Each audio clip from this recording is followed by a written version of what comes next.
ये कहानी एक लड़की जिसका नाम आमना है उसकी थी। आमना और आयशा की आपस में बहुत अच्छी दोस्ती थी। अक्सर आयशा उसे बताया करती थी इस स्कूल के पुराने किस्से, जो कि आमना नहीं जानती थी क्योंकि उसे इस स्कूल में आए हुए सिर्फ 1 साल हुआ था। आयशा को भूतों और चुड़ैलों से बहुत दिलचस्पी थी। वो उन्हीं की बातें हर वक्त करती रहती थी, आमना से भी। आमना इन सब को बिल्कुल भी ज़्यादा सीरियस नहीं लेती थी। आयशा हमेशा आमना को कहा करती थी कि कभी भी सब बच्चों के जाने के बाद स्कूल में ना रुके। आमना को जो कि इस बातों पे बिल्कुल भी यकीन नहीं था, वो समझती थी कि ये सब ऐसे ही है, वो बस हंसी मजाक में उड़ा देती थी। उसने कभी भी इन सबको सीरियस नहीं लिया।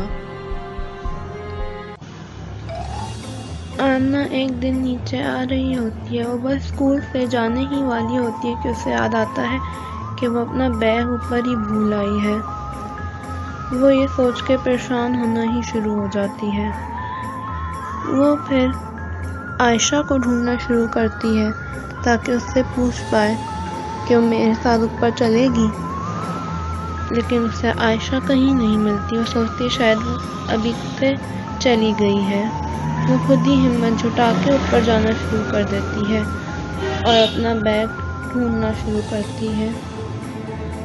उसे अपने बैग मिलने के बाद वो बस क्लास से जाने ही वाली होती है कि उसे किसी के रोने की आवाज़ आती है।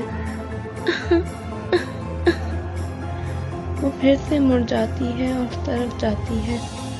वहाँ पर एक लड़की रो रही होती है। वो उससे पूछती है, आमना उससे पूछती है, आखिर तुम क्यों रो रही हो? वो बस रोए जाती है। वो कहती है, यहाँ मेरे साथ कोई नहीं खेलता, मुझसे कोई दोस्ती नहीं करता, यहाँ सब बहुत बुरे हैं। आमना ये सुन के उसके लिए बहुत दुखी हो जाती है। वो देखती है वो बहुत ही अजीब सी लड़की होती है। उसने ऐसी लड़की स्कूल में कभी नहीं देखी होती। वो बहुत सफ़ेद होती है, जैसे उसमें खून ही ना हो, और उसने पूरे काले कपड़े पहने होते हैं, जैसे वो किसी की कहीं और से आई हो। आमना बहुत परेशान हो जाती है उसके लिए। वो कहती है, आखिर इतनी उदास मत हो, मैं तुमसे दोस्ती करूंगी। आमना उससे कहती है, मैं तुमसे दोस्ती करूंगी, अपना नाम तो बताओ। वो कहती है, चली जाओ यहाँ से। अगर तुम्हें सच में दोस्ती करनी है तो तुम ज़रूर कर सकती हो, बल्कि कर चुकी हो।